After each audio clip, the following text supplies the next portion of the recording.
Hello students, welcome to study medium channel. अगर आप BSc entrance exam का तैयारी कर रहे हो तो ये वीडियो शुरू से अंत तक देखिएगा। इसमें प्रीवियस ईयर के वो क्वेश्चंस को सेलेक्ट किया गया जो आपके एग्जाम में बहुत ही इंपॉर्टेंट और इन्फॉर्मेटिव साबित होगा। तो पसंद आए तो लाइक कीजिएगा और चैनल को अभी तक सब्सक्राइब नहीं किया तो सब्सक्राइब करके हमारे साथ जुड़ जाइए। चलिए शुरू करते हैं आज का पहला क्वेश्चन। निम्न में से कौन सा पोषक तत्व शारीरिक वृद्धि एवं विकास में सहायक है? Option A protein, option B carbohydrate, option C वसा एंड ऑप्शन डी खनिज पदार्थ। तो आंसर होगा ऑप्शन ए प्रोटीन। शरीर के वृद्धि एवं विकास के लिए प्रोटीन बहुत ही आवश्यक है, इसलिए छोटे बच्चों को प्रोटीन अधिक मात्रा में देने की सलाह दी जाती है ताकि उसका वृद्धि और विकास अच्छी तरह से हो सके। नेक्स्ट क्वेश्चन है, मानव शरीर के लिए कितने पोषक तत्व आवश्यक है? Option A 2, option B 3, option C 5 and option D 6।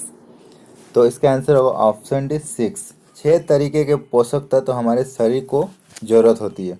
Next question है, प्रोटीन किस अम्ल से बने होते हैं? ऑप्शन ए शाविनी अम्ल, ऑप्शन बी एमिनो अम्ल, ऑप्शन सी जेमिनी अम्ल एंड ऑप्शन डी कामिनी अम्ल। तो इसका आंसर होगा ऑप्शन बी एमिनो अम्ल। प्रोटीन एमिनो अम्ल के बने होते हैं। नेक्स्ट क्वेश्चन है, शरीर के लिए अमीनो अम्ल की आवश्यकता होती है? Option A 20, option B 24, option C 28 and option D 32। तो इसका आंसर होगा ऑप्शन बी 24। हमारे शरीर के लिए 24 एमिनो अम्ल की आवश्यकता होती है।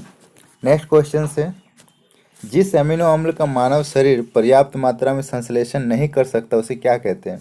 ऑप्शन ए अनावश्यक अमीनो अम्ल, ऑप्शन बी आवश्यक अमीनो अम्ल, ऑप्शन सी अधिक अमीनो अम्ल and option D come amino अम्ल। तो आंसर होगा ऑप्शन बी आवश्यक अमीनो अम्ल। नेक्स्ट क्वेश्चन है, उच्च ऊर्जा युक्त आहार किस स्थिति में दिया जाता है? ऑप्शन ए कुपोषण में, ऑप्शन बी अधिक वजन में, ऑप्शन सी मोटापे में एंड ऑप्शन डी उच्च रक्तचाप में। तो इसका आंसर होगा ऑप्शन ए कुपोषण में। कुपोषण से ग्रसित बच्चों को उच्च ऊर्जा युक्त आहार दिया जाता है। नेक्स्ट क्वेश्चन है, निम्न ऊर्जा युक्त आहार किस स्थिति में दिया जाता है? मतलब कम ऊर्जा युक्त आहार किस स्थिति में दिया जाता है? ऑप्शन ए कुपोषण में, ऑप्शन बी हृदय रोग में, ऑप्शन सी कम वजन में एंड ऑप्शन डी कम रक्तचाप में। तो आंसर होगा ऑप्शन बी हृदय रोग में। अगर हृदय रोगी पेशेंट हो तो उसे निम्न ऊर्जा युक्त आहार दिया जाता है, क्योंकि हाई ऊर्जा युक्त आहार दिल के लिए बहुत ही खतरनाक साबित होता है। नेक्स्ट क्वेश्चन है, उच्च रेशेदार आहार किस स्थिति में दिया जाता है? ऑप्शन ए दस्त में, ऑप्शन बी उल्टी में, ऑप्शन सी पेचिस में एंड ऑप्शन डी कब्ज में। तो इसका आंसर होगा ऑप्शन डी कब्ज में।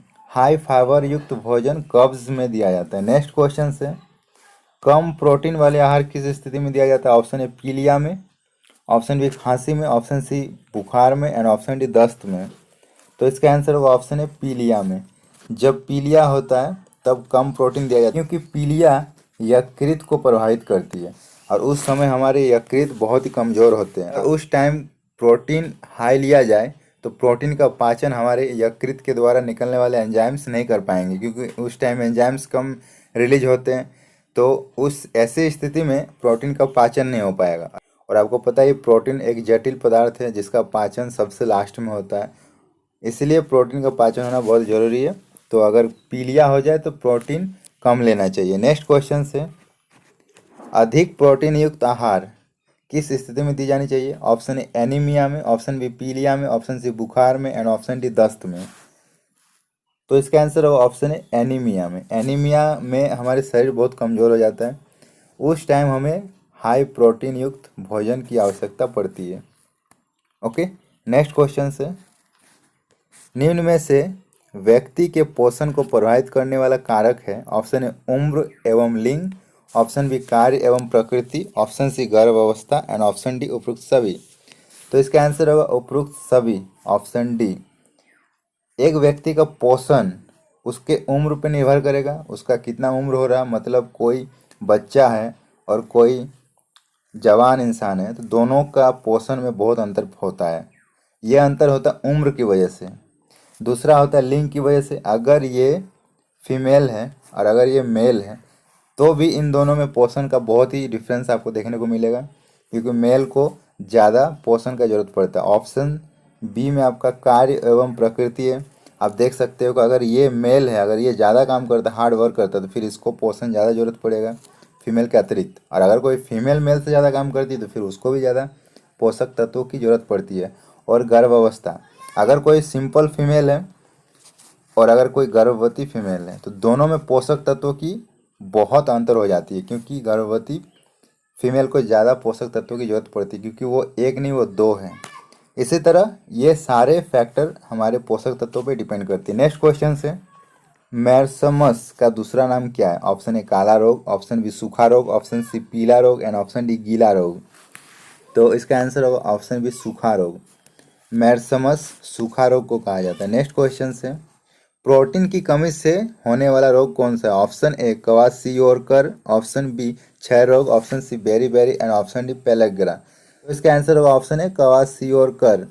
ये प्रोटीन की कमी से होता है। नेक्स्ट क्वेश्चन से, ऑस्टियोमेलेसिया नामक बीमारी किस विटामिन की कमी से होती है? Option A vitamin A, option B vitamin B, option C vitamin C and option D vitamin D. तो आंसर होगा option D vitamin D. Okay. Next question से, पेलेग्रा नामक बीमारी किस विटामिन बी वर्ग के किस विटामिन की कमी से होती है? मतलब ये बी वर्ग के विटामिन कमी से ही होगा, तो वो कौन सा वर्ग? ऑप्शन है B1, ऑप्शन B vitamin B2, option C niacin, ये भी विटामिन बी का ही वर्ग है, and option D vitamin B12। तो इसका आंसर होगा option C niacin. Okay. Next question से, सामान्य कार्य करने वाले वयस्क में विटामिन डी की प्रतिदिन आवश्यकता कितनी होती है? ऑप्शन है 100 IU, option B 200 IU, option C 300 IU and option D 400 IU। ये IU यूनिट है। तो इसका आंसर होगा option B 200 IU। Vitamin D की जरूरत पड़ती है जो काम करने वाले लोग होते हैं। नेक्स्ट क्वेश्चन से, सामान्य कार्य करने वाले वयस्क में कैल्शियम की प्रतिदिन आवश्यकता कितनी होती है? ऑप्शन है 0.4 से 0.5 ग्राम, ऑप्शन बी 0.1 से 0.2 ग्राम, ऑप्शन सी 0.6 से 0.7 ग्राम एंड ऑप्शन डी 0.2 से 0.3 ग्राम। तो इसका आंसर होगा ऑप्शन है 0.4 से 0.5 ग्राम कैल्शियम की आवश्यकता काम करने वाले लोगों को होती है। नेक्स्ट क्वेश्चन से, दूध युक्त पदार्थ में कैल्शियम की मात्रा कितनी होती है? तो जो भी पदार्थ दूध से बने होते हैं उसमें कैल्शियम की मात्रा कितनी होती है? ऑप्शन ए 0.01 से 0.12 ग्राम, ऑप्शन बी 0.02 से 0.17 ग्राम, ऑप्शन सी 0.03 से 0.19 ग्राम एंड ऑप्शन डी 0.04 से 0.21 ग्राम। तो इसका आंसर होगा ऑप्शन डी 0.04 से 0.21 ग्राम होती है जो भी दूध के प्रोडक्ट होते हैं।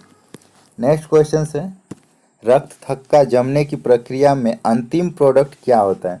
Option A fibrin, option B thrombin, option C thromboplastin and option D prothrombin. तो इसका आंसर होगा ऑप्शन ए फाइब्रिन। ये अंतिम पदार्थ है। मतलब आपका अगर आपका शरीर में कहीं कट हो जाए तो जहाँ से ब्लीडिंग हो रही है तो एक टाइम वो ब्लीडिंग रुक जाएगी, तो वहाँ पे एक कवच बनता है काले रंग का, हल्का लाल रंग का कवच बन जाता है जो ब्लड को बाहर आने नहीं देता है। तो जो वो कवच बनता है जो पदार्थ से बनता है वो अंतिम पदार्थ होता है। वो फॉर्मेशन का लास्ट पदार्थ होता है, उसके बाद और कोई उसमें चेंज नहीं होता है। वो धीरे धीरे सूख जाता है और वो वहाँ से हट जाता है बाद में। तो वो पदार्थ जो होता है वो फाइब्रिन होता है। नेक्स्ट क्वेश्चन से, किस क्रियाविधि में एटीपी उत्पादन नहीं होता है? Option A glycolysis, option B TCA चक्र, option C fat oxidation and option D HMP। तो इसका आंसर होगा ऑप्शन डी HMP। इस फंक्शन में एटीपी ऊर्जा का उत्पादन नहीं होता, बाकी इस तीनों में होता है। ओके। तो स्टूडेंट्स आप देख रहे हो कितना इंपॉर्टेंट क्वेश्चन का कलेक्शन है। अगर आप चैनल को सब्सक्राइब नहीं किए तो सब्सक्राइब करके हमारे साथ जुड़ जाइए। पसंद आए तो लाइक कीजिएगा। और BSc नर्सिंग एंट्रेंस एग्जाम का कोई भी कंटेंट होगा आप तक पहुंचाना मेरा जिम्मेदारी है। चलिए आज के लिए इतना ही, मिलते हैं नेक्स्ट वीडियो में। तब तक